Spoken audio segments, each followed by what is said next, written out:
kehadiran logam-logam berat ini, metal-metal ini akan menyebabkan apa dia? Yang pertama sekali ialah orang itu boleh terjadinya kanser. Antara kansernya ialah kanser payudara ataupun kanser kulit. Tahukah kita bahawa sebahagian besar kanser payudara itu datang daripada kosmetik yang tidak mendapat izin daripada Departmen Kesihatan? Bila saja kita pergi membuat pendaftaran terhadap sesuatu kosmetik itu, ujian yang akan dibuat ialah ujian kepada merkuri. Ujian merkuri tak boleh buat dengan secara fizik yang Pak Haji lihat ada yang ambil emas, tunjuk keluar hitam, itu bukan. Itu bukan ujiannya begitu. Dia harus dibawa dalam lab. Ya, itu bukan, itu ialah mungkin terdapat asid-asid yang ada dekat situ. Itu bukan merkuri, bukan. Ya, itu mesti kita ingat betul-betul. Jadi oleh sebab itu salah satu merkuri masuk dan menyebabkan kanser di payudara ataupun masalah kerosakan eczema di kulit itu ialah daripada kosmetik. Ingat betul-betul. Dan sudah tentu kosmetik ini bukan hanya sekadar tidak dapat pendaftaran dengan Departmen Kesihatan, tetapi kosmetik ini kosmetik murahan. Tujuan dia apa dia? Untuk mencerahkan muka dengan masa yang cepat. 1 minggu saja orang pakai sudah putih mukanya, kemudian rosak. Itu sebab yang Pak Haji nak sebutkan, berhati-hati. Berhati-hati sungguh di dalam penggunaan kosmetik, sebab kosmetik adalah penyumbang terbesar keracunan heavy metal dalam tubuh badan kita. Dia harus dikeluarkan. Dia harus melalui satu kaedah kilasi, iaitu dengan menggunakan dipsi. Itu adalah di antaranya. Ya. Jadi oleh sebab itu maka mungkin cuba kita lihat. Ya, mungkin orang yang menggunakan kosmetik berterusan tetapi masih terdapat penyakit kanker payudara tidak sembuh sebab kosmetik digunakan. Terus berterusan. Itu sangat-sangat penting. Dan kita dapat lihat lagi pembengkakan kepada kelenjar getah bening ni, bengkak. Ya, limnot itu membengkak di bawah dan sebagainya. Itu menunjukkan bahawa ada racun masuk. Selain daripada bakteria, selain daripada virus, tetapi boleh jadi yang masuk itu adalah daripada heavy metal. Jadi oleh sebab itu perubatan ataupun kilasi terapi ini mesti dipraktikkan. Ya, jadi Pak Haji telah kumpulkan sebahagian daripada herba-herba yang kita gunakan. Ya, dan dimasak dengan begitu lama sekali, kemudian barulah juga dimasukkan dengan garam daripada gunung ini, garam hitam ini, lalu dijadikan dia dalam bentuk kapsul di antaranya. Dan selalunya penyakit ini, dia orang yang ada metal ini, ada orang kata ada racun ini, dia akan mempengaruhi dengan semangat hidup. Nah, ini kita kena ingat juga. Ya, Pak nak sebutkan itu.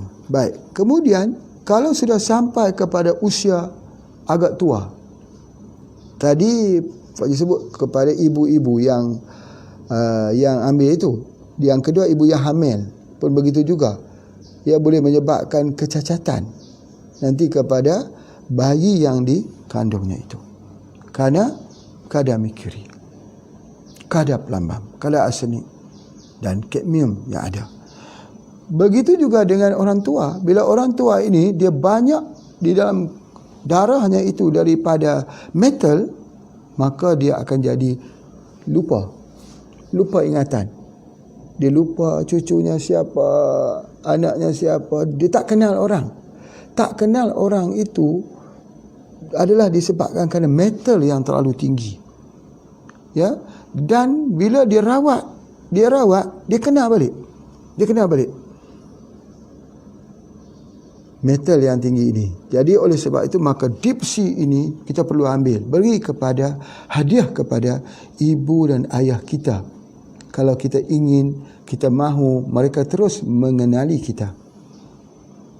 Kalau mereka sudah jadi lansia, mereka lupa kita kerana metal yang berakumulasi di dalam tubuhnya. Ini kena ingat. Begitu juga kalau anak-anak muda, metal ini menyebabkan dia susah untuk menyimpan, memorinya akan jadi kosong. Susah belajar. Belajarnya tak pandai. Susah untuk dia menghafal. Ya. Jadi kalau untuk anak-anak itu, kalau untuk ini, untuk hafalan kita ambil ini. Ini juga alhamdulillah dia mempunyai, ada 2 herba yang mempunyai sifat kilasi. 2 herba di sini yang utama. Yang pertama ialah ginkgo biloba. Yang kedua adalah pegaga. Kedua-dua herba ini akan melakukan, tetapi ini hanya untuk proses ingat, proses memori, proses pembelajaran bagi anak-anak yang tak pintar. Ini Pak Haji sebut investasi. Baik. Ayat ini ialah kita kena jaga, bukan hanya jaga kecantikan wajah kita, tetapi jaga jangan ada metal, logam berat digunakan di dalam tubuh badan kita. Itu yang kedua yang Pak Haji nak sebutkan. Jadi hilang ingatan ini berlaku kepada lansia. Di dalam penelitian yang telah dilakukan, ada seorang perempuan, dia mengisahkan dia mula hilang ingatan ketika umur 50. Kemudian lama-lama makin teruk dan dia hilang. Dia lupa. Tetapi apabila mengambil semula chelation terapi ini, dia mula ingat balik. Dia mula ingat satu-satu balik. Dalam tempoh yang dekat. Sebab apa? Sebab sebenarnya ingatannya itu tertutup dengan metal. Itu saja. Kalau dia dapat keluarkan itu Masya Allah. 2 saja yang perlu disinergikan dengan omega 3 soft gel. Ataupun herba apa yang ada omega 3. Itu yang kita gunakan. Dan selalunya metal ini dia akan berakhir dengan kegagalan buah pinggang. Buah pinggang jadi rosak. Hampir-hampir orang pada hari ini menyaksikan bahawa kegagalan buah pinggang dengan penggunaan mesin hemodialisis yang makin hari makin banyak, tetapi masih tidak menjuruskan kepada perbincangan sebab berlakunya kegagalan ginjal. Selalunya kita akan sebut dia adalah satu penyakit komplikasi. Darah tinggi, kencing manis, jantung, ginjal. Betulkah hasil daripada penyakit itu? Ataupun dia datang daripada metal, logam berat. Logam berat ini berada di keliling kita. Sayur-sayuran yang menggunakan racun serangga, racun rumpai, digunakan begitu sekali. Undang-undang, tengok ya, di sudut undang-undang penggunaan bagi tanam-tanaman yang kita semprotkan, spraykan dengan racun rumpai, mestilah di-harvest selepas 14 hari. Mana ada sayur yang 14 hari kemudian baru ambil? Mana ada? Kalau ada, semua dimakan oleh ulat. Habis dimakan oleh ulat.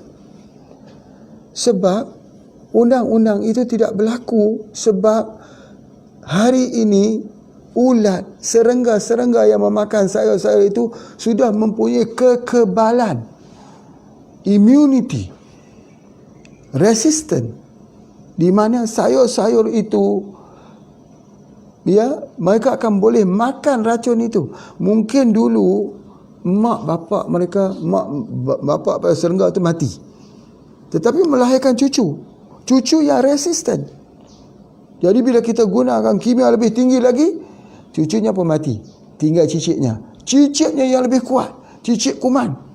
Cicit daripada cicit serangga. Dia akan itu. Itulah yang Pak Haji selalu sebut. Apa dia? Kuman-kuman kebal di bilik operasi. Bilik operasi. Di dalam bilik operasi itu, sebelum dia buat operasi, disterilkan dulu. Kemudian baru dia buat operasi. Steril yang pertama betul, mati dia punya kuman tersebut. Tapi keluar anak kuman. Steril lagi, keluar cucu kuman. Jadi generasi by generasi, akhirnya dia melahirkan kuman kebal di bilik operasi. Orang pun dioperasi. Itu selalu istilah kita dengar. Operasi berjaya, pesakit meninggal. Sewaktu operasi itu hampir 100% operasi boleh dikatakan berjaya. Tetapi yang kita takut bukan sewaktu operasi, tetapi seminggu selepas operasi. Seminggu lepas operasi, kalau pasien itu demam, menandakan ada infection, jangkitan, maka sudah tak boleh tertolong lagi. Sebab apa? Kuman kebal. Begitu juga dengan serangga-serangga. Hama-hama yang kebal ini, yang makan sayur-sayur. Jadi oleh sebab itu mereka yang tanam sayur tidak mau menjual sayur yang berlubang-lubang, tak ada orang nak beli. Maka mereka jual sayur yang cantik-cantik, yang elok-elok. Sayur yang mempunyai kimia yang tinggi, mempunyai kadar metal yang tinggi, heavy metal. Lalu diambil, dimakan sayurnya, kuahnya, apa sebagainya. Jadi itu pun salah satu penyumbang kepada kerosakan ginjal. Kita mengatakan bahawa banyakkan makan sayur, banyak makan buah, tapi sayur dan buah pun tak selamat. Kalau begitu macam mana cara untuk penyelamatannya? Caranya ialah POC 1 Jun. Kita merayakan hari POC sedunia. Kita nak bercakap kepada dunia, nak beritahu kepada dunia, harus kembali kepada pupuk organik cair. Harus kembali kepada POC, kepada pupuk organik. Sebab apa? Sebab kalau tidak, maka penyakit tak boleh kita tahan. Jadi oleh sebab itu, maka POC harus dijadikan sebagai salah satu daripada wajib di dalam apa? Di dalam pengurusan, bagi pengurusan haiwankah, tanamankah dan sebagainya. Pak Haji nak sebut bahawa misal kata satu contoh peternakan ayam. Peternakan ayam bagi 40,000 ekor ayam, yang mungkin mengambil kos satu ekor itu dalam RM8.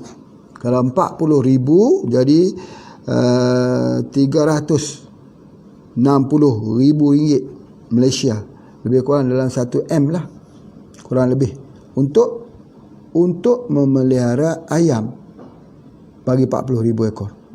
Tetapi POC yang kita gunakan di dalam ayam hanya RM2,000 saja. Jadi 2,000 kali dengan jadi lebih kurang dalam 8 juta saja. 8 juta rupiah sahaja daripada 1 M digunakan untuk menyelamatkan ayam itu daripada menggunakan bahan kimia. Murah kan? Allah ciptakan yang murah. Buah bagus tetapi banyak racun. Sayur bagus tapi banyak racun. Ayam bagus, banyak racun. Jadi sebab itu Pak Haji nak sebutkan ini bahawa kita ada di rumah kita. Ini bukan hanya untuk POC digunakan, tapi digunakan untuk hilang keracunan di dalam ayam atau hilang keracunan di dalam sapi. Macam mana? Tak mengapa. Bila kita sudah beli ayam, daging ayam tadi atau daging sapi tadi, kita rendam dalam air seperti biasa satu tutup, masuklah 500 ml, baca suratul Fatihah, goncang 50 kali, kemudian masuk ke dalam air 10 liter. Kita rendamlah air 10 liter tersebut. Ayam pun direndamkan, daging sapi direndamkan. Nanti bapa ibu akan lihat bahawa darah yang ada pada ayam dan darah yang ada pada daging sapi itu semua akan keluar. Bila dia keluar, ingat racun itu berada banyak di dalam darah. Bakteria ada banyak di dalam darah. Salah satu daripada caranya bagaimana untuk menghilangkan racun di dalam makanan daging. Baik, sudah 30 minit, kita bagi laluan pada iklan terlebih dulu. Silakan.